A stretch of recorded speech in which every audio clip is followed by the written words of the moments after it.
ಅತ್ಯಾಚಾರ ಆರೋಪಿ ಪ್ರಜ್ವಲ್ ರೇವಣ್ಣ ಅವರನ್ನ ಬಂಧಿಸಬೇಕು ಅಂತ ಹೇಳಿ ಆಗ್ರಹ ಹೆಚ್ಚಾಗ್ತಾ ಇದೆ. ದಿನೇ ದಿನೇ ಒತ್ತಡ ಜಾಸ್ತಿ ಆಗ್ತಾ ಇದೆ. ಹಾಸನ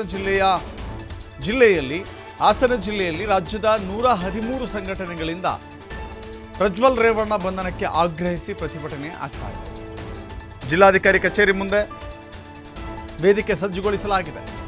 ಹೇಮಾವತಿ ವೃತ್ತದಿಂದ ನಡೆಯಲಿರುವಂಥ ಪ್ರತಿಭಟನಾ ಮೆರವಣಿಗೆ ಪ್ರಜ್ವಲ್ ರೇವಣ್ಣ ಅವರನ್ನ ಬಂಧಿಸಬೇಕು, ಸಂತ್ರಸ್ತರಿಗೆ ನ್ಯಾಯ ಒದಗಿಸಬೇಕು, ವಿಡಿಯೋ ಹರಿಬಿಟ್ಟವರಿಗೂ ಕೂಡ ಶಿಕ್ಷೆ ಆಗಬೇಕು ಅಂತ ಹೇಳಿ ಆಗ್ರಹ ಮಾಡ್ತಾ ಇದ್ದಾರೆ.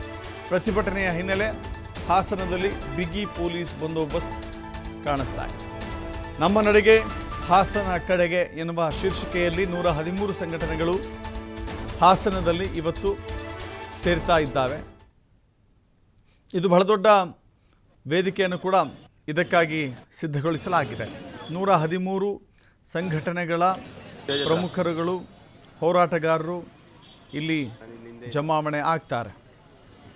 ಹಾಸನದ ಅಶ್ಲೀಲ ವಿಡಿಯೋ ಹಾಗೂ ಪೆನ್ಡ್ರೈವ್ ಹಂಚಿಕೆ ಪ್ರಕರಣಕ್ಕೆ ಸಂಬಂಧಪಟ್ಟಂತೆ ವಿಡಿಯೋ ಮಾಡಿದಂಥವರನ್ನು, ವಿಡಿಯೋ ಹರಿಬಿಟ್ಟಂಥವರನ್ನು ಇಬ್ಬರನ್ನೂ ಕೂಡ ಅರೆಸ್ಟ್ ಮಾಡಬೇಕು ಅನ್ನೋದು ಇವತ್ತಿನ ಪ್ರತಿಭಟನೆಯ ಪ್ರಮುಖವಾದಂಥ ಉದ್ದೇಶ. ಹೀಗಾಗಿ ಸಾವಿರಾರು ಜನ ಸೇರುವಂಥ ನಿರೀಕ್ಷೆ ಇರುವ ಕಾರಣಕ್ಕಾಗಿ ಅಲ್ಲಿ ಹೆಚ್ಚಿನ ಪೊಲೀಸರನ್ನು ನಿಯೋಜನೆ ಮಾಡಲಾಗಿದೆ, ವೇದಿಕೆ ಸಿದ್ಧಗೊಳಿಸಲಾಗಿದೆ. ಜೊತೆಗೆ ಅಲ್ಲಿ ಈಗ ಸದ್ಯಕ್ಕೆ ಪೊಲೀಸರನ್ನು ಹೊರತಾಗಿ ಯಾರೂ ಕೂಡ ಇಲ್ಲ. ಹೇಮಾವತಿ ವೃತ್ತದಿಂದ ಮೆರವಣಿಗೆಯ ರ್ಯಾಲಿ ಆರಂಭವಾಗುತ್ತೆ. ಮಧ್ಯಾಹ್ನದ ವೇಳೆಗೆ ವೇದಿಕೆಯ ಮುಂಭಾಗದಲ್ಲಿ ಬಹಳ ದೊಡ್ಡ ಮಟ್ಟದ ಹೋರಾಟ ಶುರುವಾಗುತ್ತೆ.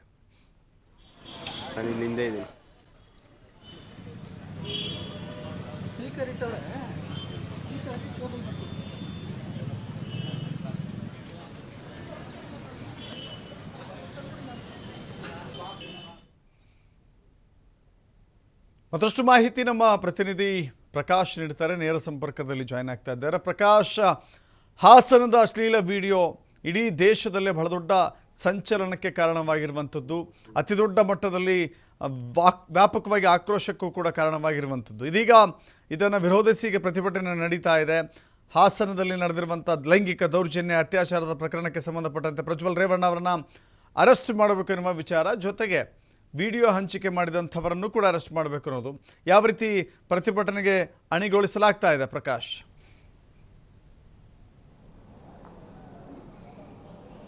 ದಶರಥ್, ಇವತ್ತು ಹೇಮಾವತಿ ಸರ್ಕಲ್ನಿಂದ ಹಾಸನದ ಜಿಲ್ಲಾಧಿಕಾರಿಗಳ ಕಚೇರಿವರೆಗೂ ಕೂಡ ಮೊದಲು ಕಾಲ್ನಡಿಗೆ ಜಾಥಾ ಕೂಡ ಇರುತ್ತೆ. 113 ಸಂಘಟನೆಗಳು ಈಗಾಗಲೇ ಈ ಪ್ರತಿಭಟನೆಗೆ ಸಾಥ್ ಕೊಟ್ಟಿರುವಂಥದ್ದು.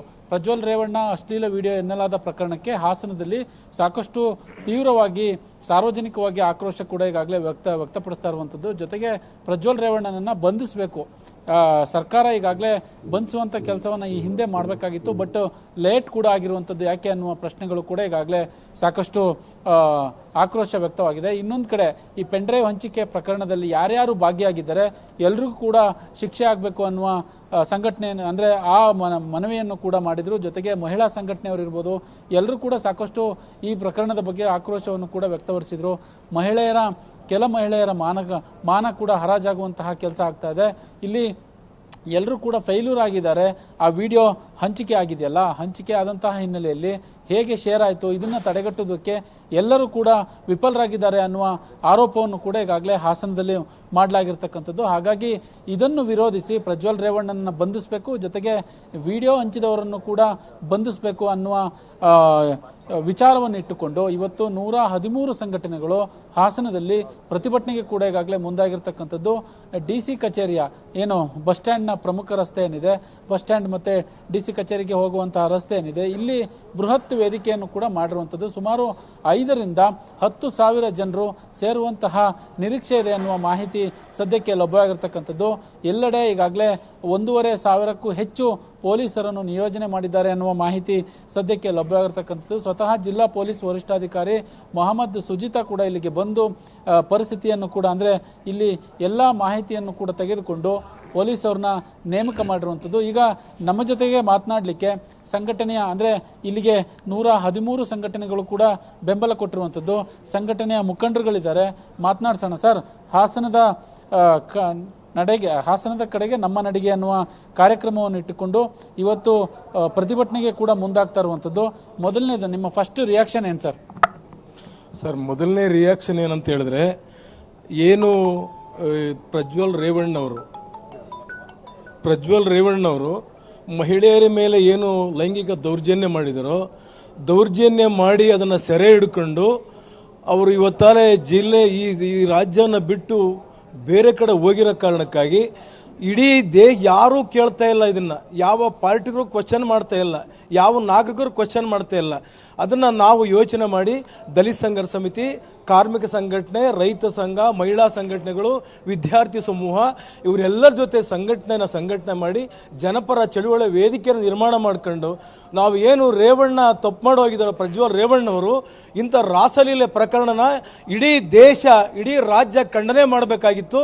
ಇದ್ರ ಖಂಡನೆಯಲ್ಲೂ ಕಾಣ್ತಿಲ್ಲ ಅನ್ನೋ ಕಾರಣಕ್ಕಾಗಿ ನಾವು ಅತ್ಯಂತ ಪ್ರಮುಖವಾಗಿ ಚಿಂತನೆ ಮಾಡಿ, ಇದೊಂದು ಈ ಜಿಲ್ಲೆಯ ಮಾನ ಮರ್ಯಾದೆ ಪ್ರಶ್ನೆ, ಈ ಜಿಲ್ಲೆಯ ಮಹಿಳೆಯರ ಒಂದು ದೌರ್ಭಾಗ್ಯ, ಹಂಗಾಗಿ ಅವರ ನ್ಯಾಯ ಸಿಗಬೇಕು ಅಂತ ಹೇಳಿ ನಾವು ಇಡೀ ಎಲ್ಲ ಸುಮಾರು 1 ತಿಂಗಳ ಕಾಲ ಹೋಮ್ವರ್ಕ್ ಮಾಡಿ ಇವತ್ತು ಹಾಸನ ಚಲೋ ಒಂದು ಕಾರ್ಯಕ್ರಮವನ್ನು ಮಾಡ್ತಾ ಇದ್ದೀವಿ.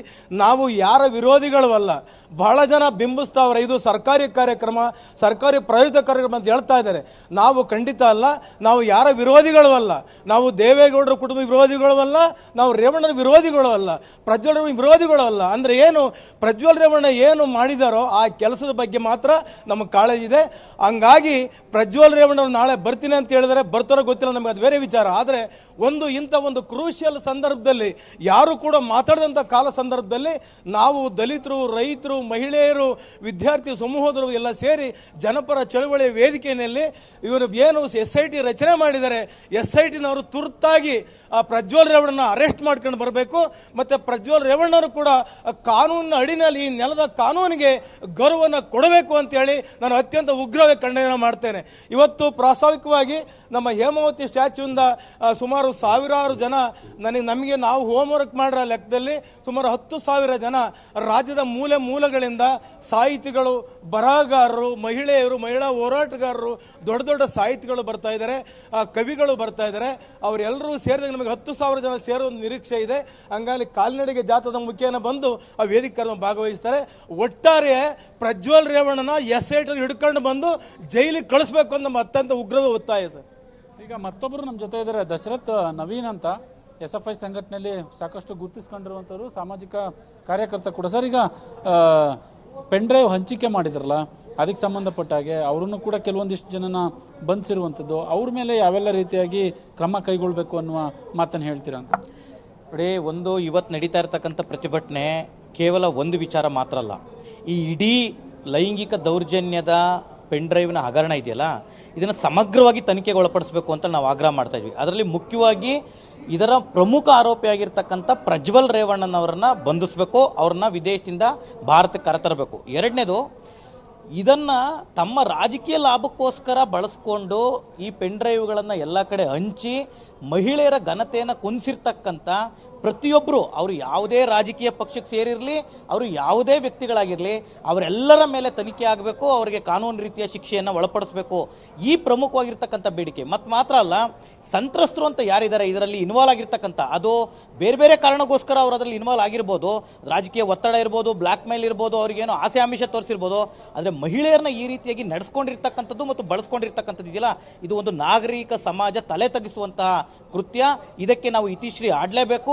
ಆ ಕಾರಣಕ್ಕೋಸ್ಕರ ಇವತ್ತು ನಾವು ಪ್ರಮುಖವಾಗಿ ಪ್ರಜ್ವಲ್ ರೇವಣ್ಣನ ಅರೆಸ್ಟ್ ಮಾಡಬೇಕು ಮತ್ತು ಮುಖ್ಯಮಂತ್ರಿಗಳು ಹಾಸನ ಜಿಲ್ಲೆಗೆ ಬರಬೇಕು. ಯಾಕೆಂತ ಹೇಳಿದ್ರೆ ಸುಮ್ಮನೆ ಎಲ್ಲೆಲ್ಲೋ ನಿಂತ್ಕೊಂಡು ಮಾತಾಡೋದಲ್ಲ, ಇಂಥದ್ದೊಂದು ಜಾಗತಿಕ ಮಟ್ಟದಲ್ಲಿ ಸುದ್ದಿ ಮಾಡಿರ್ತಕ್ಕಂಥ ಈ ಘಟನೆಗೆ ಮುಖ್ಯಮಂತ್ರಿಗಳು, ಗೃಹ ಸಚಿವರು ಈ ಜಿಲ್ಲೆಗೆ ಬಂದು ಸಾಂತ್ವನ ಹೇಳ್ತಕ್ಕಂಥ ಕೆಲಸ ಮಾಡಬೇಕು ಮತ್ತು ಇದನ್ನ ಪ್ರಗತಿಯನ್ನಂದ್ರೆ ಅದರ ತನಿಖೆಯ ಪ್ರಗತಿಯನ್ನ ವೇಗಗೊಳಿಸಬೇಕು. ಯಾವ ರಾಜಕೀಯ ಒತ್ತಡಗಳಿಗೂ ಮಣಿಬಾರದು ಅಂತೇಳಿ ನಾವು ಕೇಳ್ತಾ ಇದ್ದೀವಿ. ಇದರ ಜೊತೆಗೆ ಇವತ್ತು ಇದರ ಬೆಂಬಲಾರ್ಥವಾಗಿ ಇಡೀ ರಾಜ್ಯಾದ್ಯಂತ ನಮ್ಮ ನಿರೀಕ್ಷೆಗೂ ಮೀರಿ ಜನ ಬೆಂಬಲವನ್ನು ವ್ಯಕ್ತಪಡಿಸ್ತಾ ಇದ್ದಾರೆ. ಸುಮಾರು 10,000ಕ್ಕೂ ಹೆಚ್ಚು ಜನ ಈ ಪ್ರತಿಭಟನಾ ಸಮಾವೇಶದಲ್ಲಿ ಭಾಗವಹಿಸುವ ಎಲ್ಲ ನಿರೀಕ್ಷೆ ಇದೆ. ಈಗಾಗಲೇ ಹೇಳ್ದಂಗೆ ನಗರದ ಪ್ರಮುಖ ಕೇಂದ್ರ ಆಗಿರ್ತಕ್ಕಂಥ ಹಾಸನದಲ್ಲಿ ಎಲ್ಲ ಪ್ರತಿಭಟನೆಗಳು ನಡೀತಕ್ಕಂಥ ಅದರ ಅಸ್ಮಿತೆ ಆಗಿರ್ತಕ್ಕಂಥ ಹೇಮಾವತಿ ಪ್ರತಿಮೆ ಮಹಾರಾಜ ಪಾರ್ಕಿಂದ ಈಗ ಜನ ಕಾಲ್ನಡಿಗೆ ಮೂಲಕ ಪ್ರತಿಭಟನೆ ಮಾಡಿಕೊಂಡು ಇಲ್ಲಿಗೆ ಬರ್ತಾರೆ. ಇಲ್ಲಿ ಬಹಿರಂಗ ಸಭೆ ನಡೆಯುತ್ತೆ. ಎಲ್ಲ ಸಂಘಟನೆಗಳ, ಮುಖ್ಯವಾಗಿ ಈಗಾಗಲೇ ಹೇಳ್ದಂಗೆ 14 ಸಂಘಟನೆಗಳು ಇದಕ್ಕೆ ಬೆಂಬಲವನ್ನು ವ್ಯಕ್ತಪಡಿಸಿದ್ದಾವೆ.